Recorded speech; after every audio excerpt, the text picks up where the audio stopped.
Est-ce que tu es content? Maintenant, il y a quelque chose que j'aimerais que nous puissions faire. Puis, on va passer à la louange.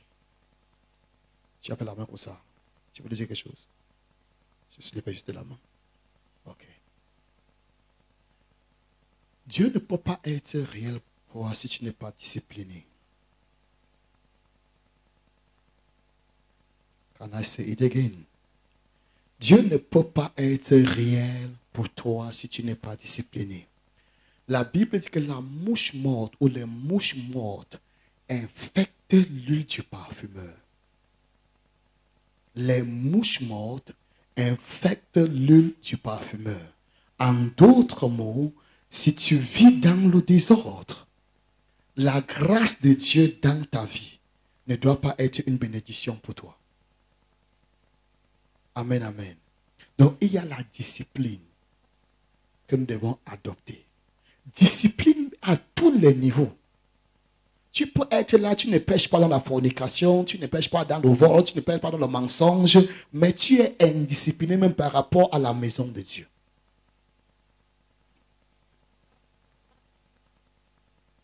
Combien d'entre vous savent que venir en retard à l'église, c'est manquer le respect à Dieu?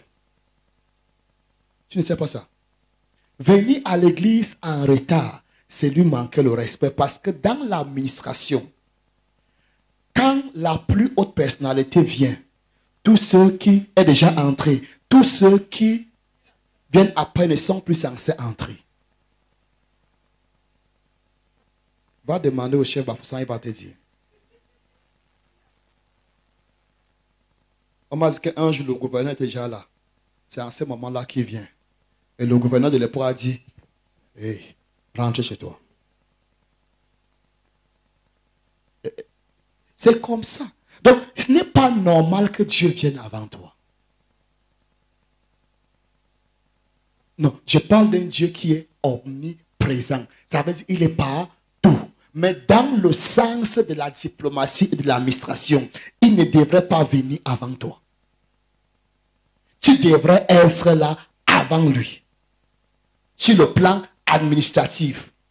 Je vais dire sur le plan spirituel, là, parce qu'il est omniprésent. Mais sur le plan du protocole, tu devais être là avant lui. Écoute-moi bien. Beaucoup d'entre vous ne savez pas ce qui vous retient. Tu as beau prier, tu as beau prier. Seigneur, c'est quoi? Je paye la dîme, je donne mes offrandes, j'accomplis mes vœux, mais la prospérité ne vient pas. Qu'est-ce qu'il y a au juste? Ça peut être juste ça. C'est dur pour certaines personnes d'entendre.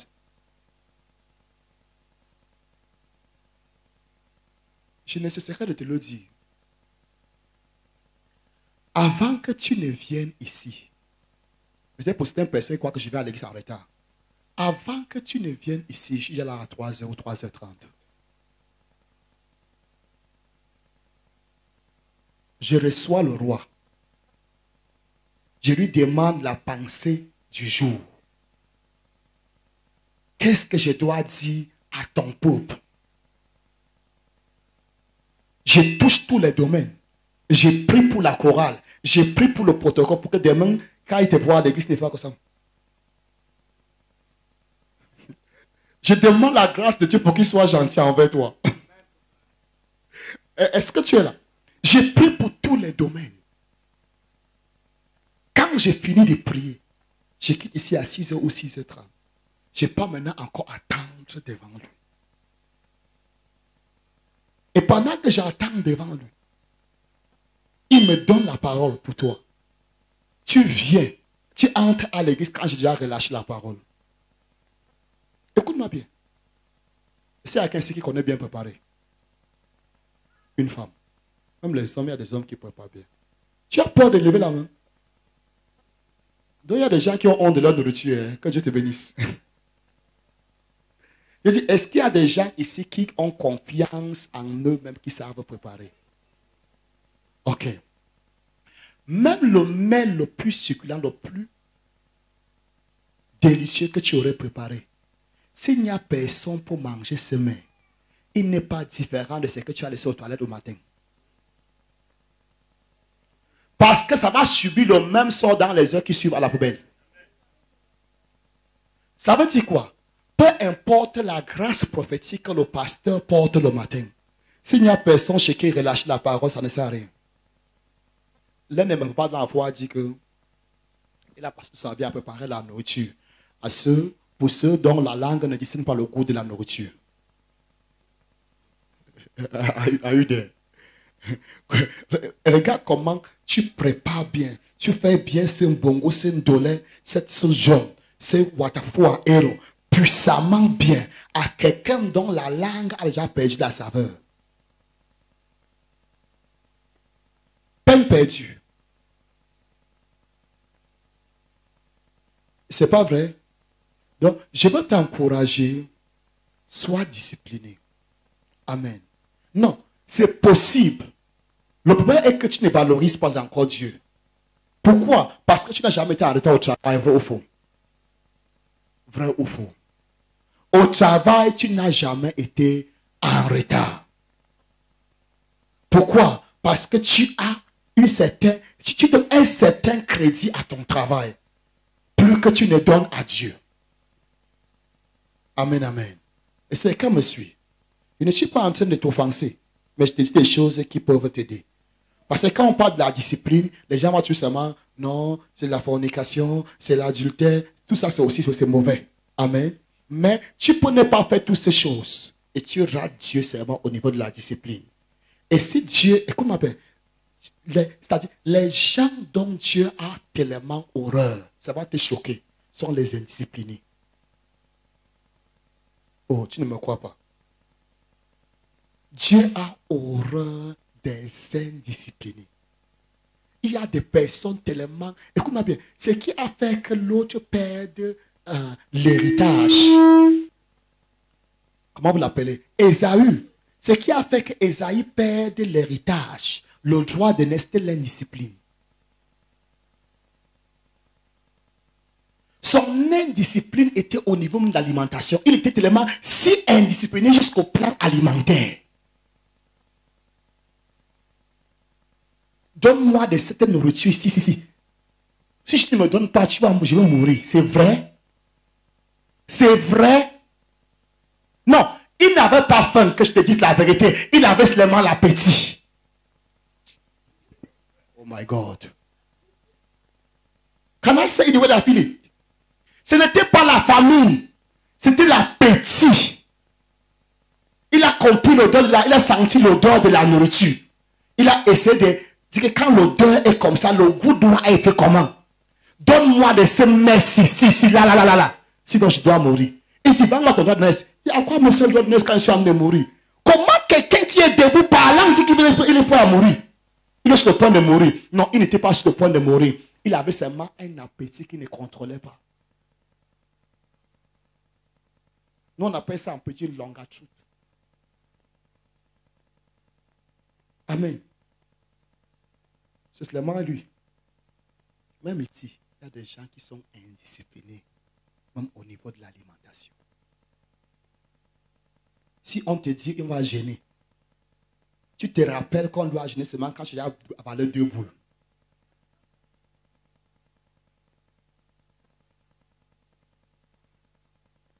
Certains même prennent même la décision de jeûner vrai.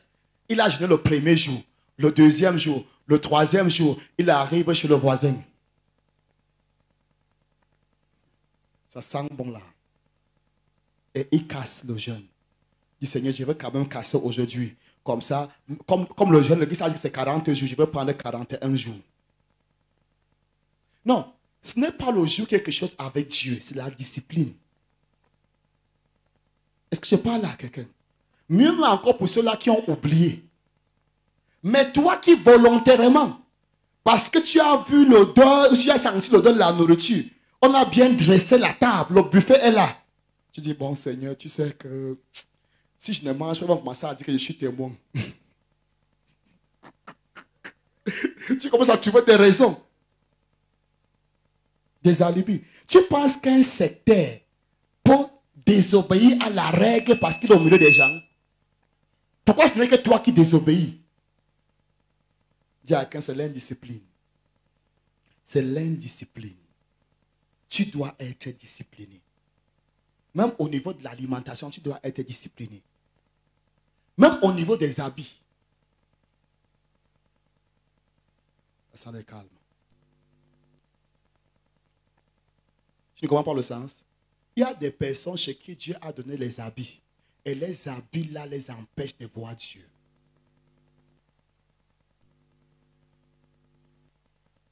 La personne est en retard à l'église pas parce qu'elle ne sait pas laver à temps.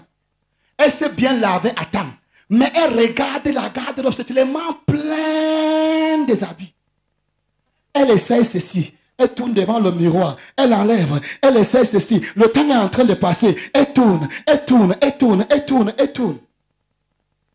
Si l'habit est pour toi une pierre d'achoppement, distribue aux gens. Combien d'entre vous savent que quand je n'avais que 5, 3, 4 pantalons, je n'avais pas de problème. Quand je n'avais que 2, 4 robes, dès que tu entres là, tu changes, tu es en route. Tu es encore là? Il y a des gens même dont la beauté est un obstacle pour Dieu. Je ne parle pas des non-croyants, je parle des enfants de Dieu. Dieu t'a créé belle pour que tu reflètes sa gloire. Mais la beauté là est devenue pour toi une pierre d'achoppement. Comment vous savez que ceux qui passent plus de temps devant le miroir, au point où le reflet du miroir pèse déjà sur leur visage, sont en général ces personnes qu'on appelle belles personnes. Et ces personnes même sont convaincues qu'elles sont belles. Mais c'est elles qui passent plus de temps devant le miroir. Non, c'est moi qui dis ça. C'est moi qui dis ça. Voici une coiffeuse. Dis-nous la vérité. Qui sont ceux-là qui passent plus de temps dans ton salon? Si ce ne sont pas les belles femmes. Tel papa. C'est pas vrai? Les gens qui ont plus de problèmes, ce sont déjà des personnes que Dieu a déjà créées beaux. Ben, c'est encore elles qui passent plus de temps. C'est encore elles qui achètent les savons les plus chers, les huiles les plus chères. Dieu a déjà réduit les finances en te donnant ce corps-là, ce teint-là. Mais tu dépenses encore pour ça plus que la personne. Oh my God. Dis à quelqu'un, soit discipliné.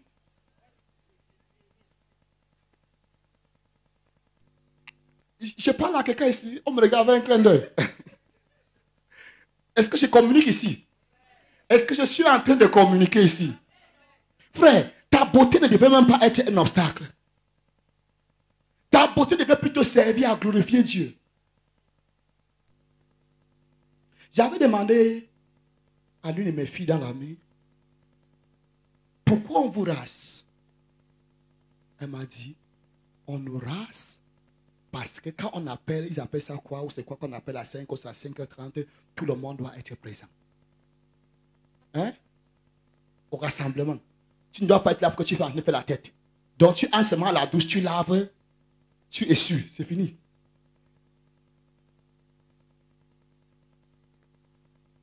Voilà ce que les gens du monde font. Mais l'église, et ce qui m'énerve encore avec les chrétiens, ce n'est que le dimanche matin là que tu veux faire les manucures pédicures là.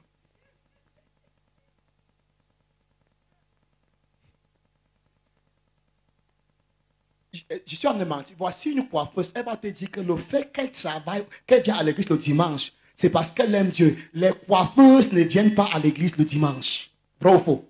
C'est le jour où elles ont plus la clientèle. Le week-end. Donc, c'est les jours de Dieu. Je peux te garantir que dans la vie de Bafoussam, où nous sommes, si Dieu te montre le miroir, l'écran, tu vas voir plusieurs chrétiens qui ne sont pas à l'église aujourd'hui parce qu'ils sont au salon de coiffure.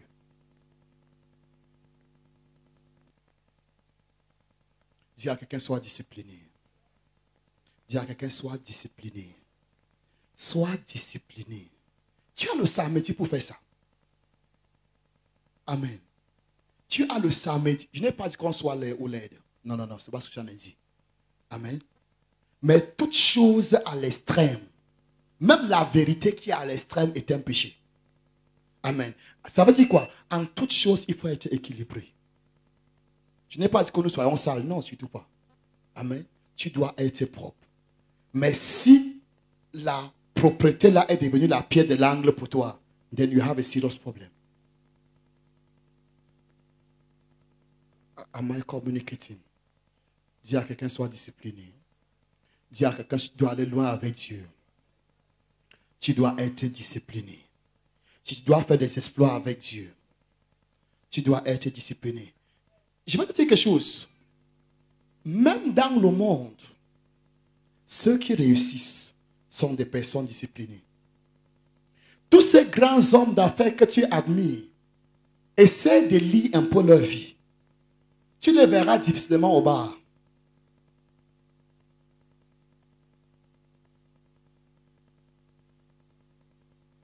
Je peux te choquer. Combien d'entre vous savent qu'en cette période de fin d'année, de la fête de fin d'année, les pauvres vont dépenser pour la fête plus que les riches? Je dis pas amen. Je dis, les pauvres vont dépenser pour la fête plus que les riches. Pourquoi? Parce que la personne riche est une personne disciplinée. Are you there? Écoute-moi bien, tu n'as qu'à passer ton temps à dire qu'ils ont trempé.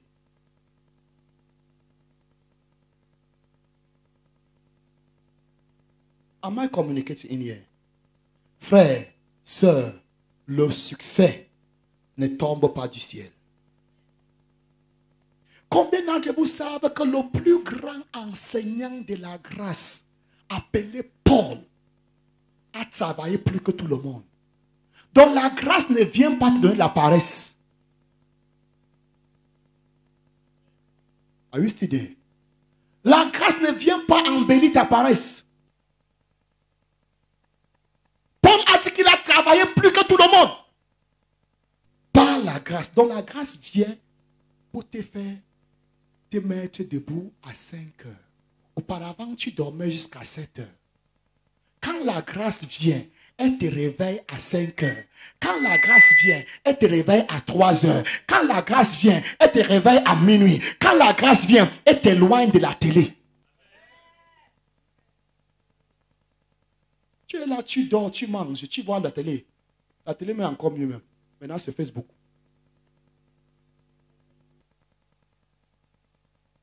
Tu vois jusqu'à dormir avec la tablette.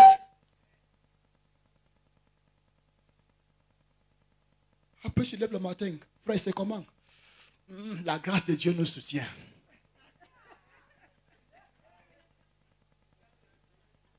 Alors que c'est la tablette qui a acheté. La grâce de Dieu nous suffit. Je te dis la vérité. C'est parce que Dieu là est très bon. C'est qu'il te giflait même. Est-ce que tu es là? Frère, discipline-toi. Je n'ai pas dit que tu ne regardes pas les choses dans les réseaux sociaux, mais sois discipliné. Certains d'entre vous ici, ou certains d'entre nous, tu ne parviens pas à donner une offrande de 1000 francs à Dieu par semaine, mais tu dépenses 2000 francs sur les tablettes pour mettre le crédit, pour solver. Vrai ou faux? Ne dis pas amen. Are you there? Maintenant, nos économies ne partent plus seulement dans l'alcool. Même les réseaux sociaux ont d'absorber les data internet que nous achetons. C'est en train de tuer notre économie, nos réserves. Ça tue notre temps.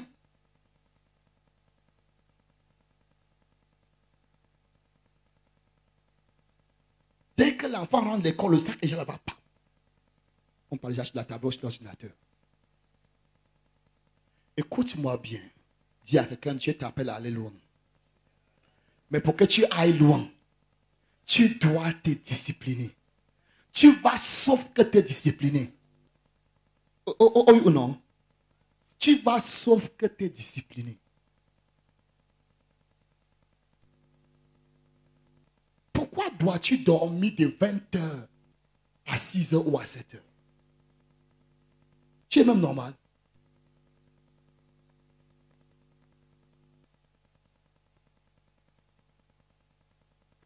Am I talking in here? Écoute-moi bien.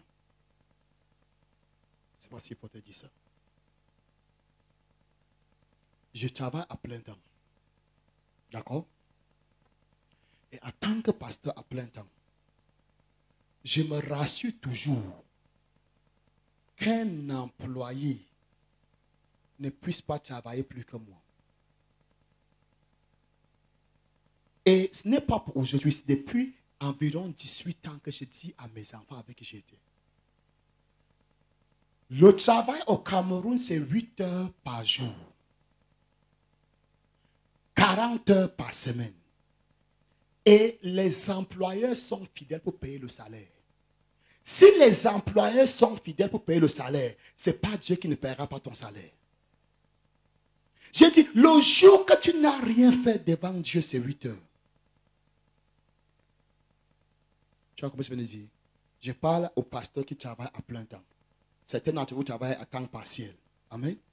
Mais si tu penses que Dieu t'a appelé à plein temps, frère, le jour que tu n'as rien fait, c'est 8 heures.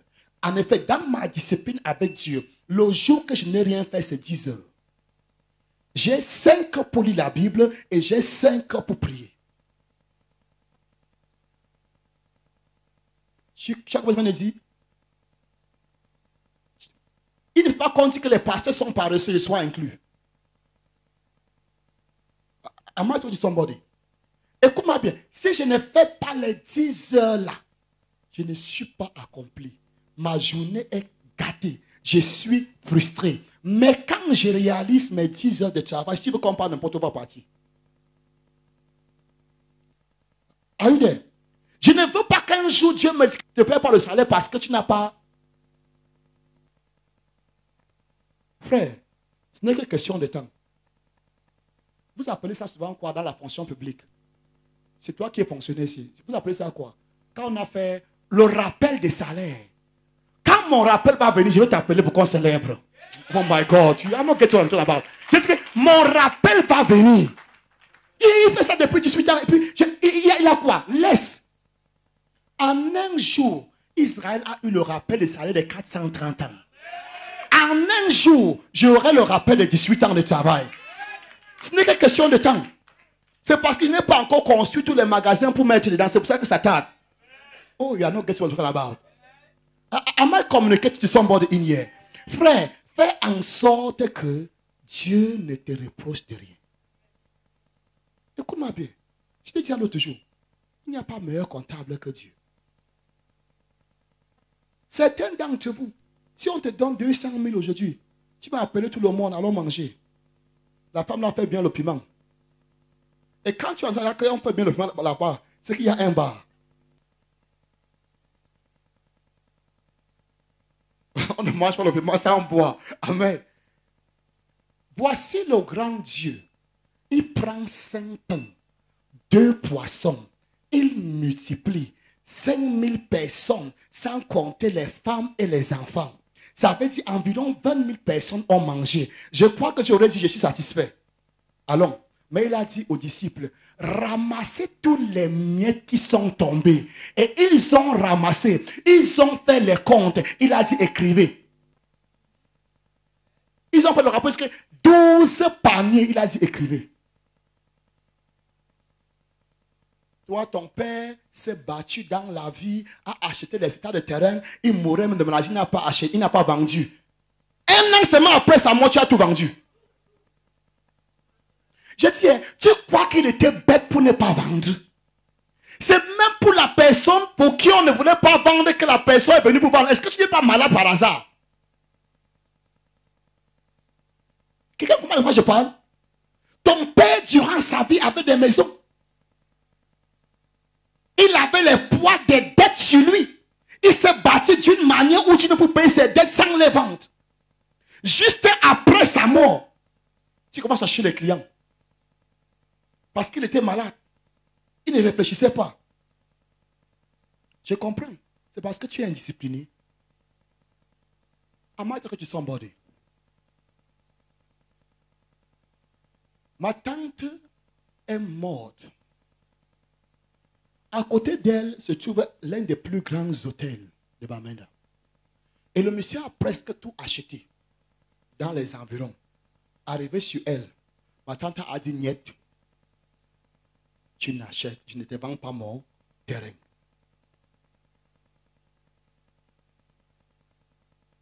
Le monsieur a tout fait. Je veux te donner l'argent. Je vais aller ailleurs t'acheter un autre terrain. Je vais élargir mon espace. Ma tante a dit, niet, avant que tu ne viennes ici, il y a plus depuis 30 ans. Voire même 40 ans. Je ne vends pas le terrain. Mon mari a laissé ce terrain, a construit, a laissé, et je suis là. Et je vais laisser à mes enfants. Maintenant, regarde là où la balle blesse. Quand ma tante est morte, son fils qui ne passait même pas à l'hôpital pour regarder sa maman, directement, et quand il a entendu que sa mère est morte, a écrit que maman telle est morte, voici le programme. Il n'écrivait pas ça par rapport au deuil, pour alerter le vendeur, pour alerter l'acheteur. Et pour enterrer ma tante, ce n'était pas facile. Tu sais que les gens qui veulent mourir pressentent beaucoup de choses. Ma tante a dit, vous ne m'enterrez pas au village, vous m'enterrez. Vous ne m'enterrez pas là où vous avez enterré mon mari, vous m'enterrez. Elle aurait voulu bien qu'on l'enterre là où on enterrait son mari, mais pour des projets, des petits paresseux, enterrez-moi ici. Son fils, l'aîné a dit que non, on va l'enterrer là où son mari est mort, a été enterré. Ma mère a dit, ma soeur a dit, on l'enterre chez elle et elle sera enterrée là-bas. Le monsieur est parti, corrompre tout le monde, l'acheteur. Corrompre même le chef. Quel droit qu'elle sauf qu'enterrer, être enterré que chez son mari. Mon cadavre, tu décides là où on va l'enterrer. Ma mère et certains serveurs sont partis voir le procureur. Il a fallu que le procureur intervienne pour qu'on l'enterre dans sa maison. Et l'acheteur a mis sa main sur sa tête. C'est pour toi?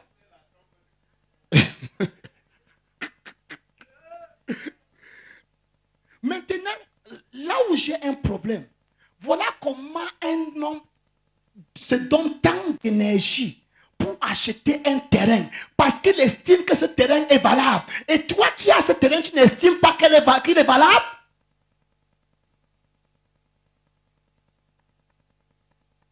Si quelqu'un est derrière toi pour acheter quelque chose, nuit et jour, fais toujours monter les enchères, ça veut dire que c'est cher. Et à un niveau, il dit que je ne vends même pas.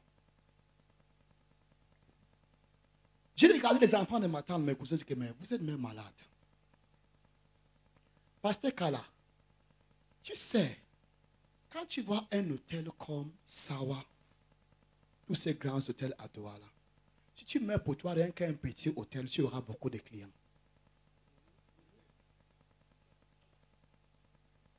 C'est qu'à suivi. Donc, ce que j'attendais chez mes cousins, c'est qu'ils partent voir quelqu'un, même prendre l'argent ou une banque, voici ce terrain, mettez un hôtel ici, exploitez pendant 20 ans et remettez ça à nous.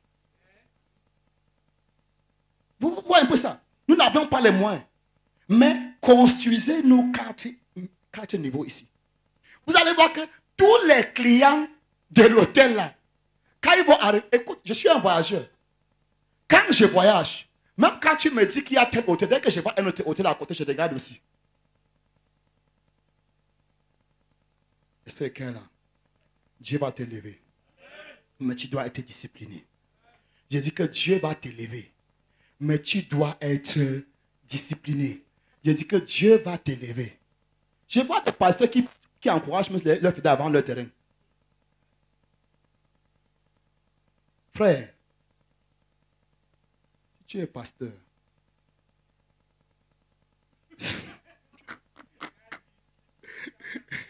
et tu encourages quelqu'un à vendre son terrain, c'est que tu ne connais même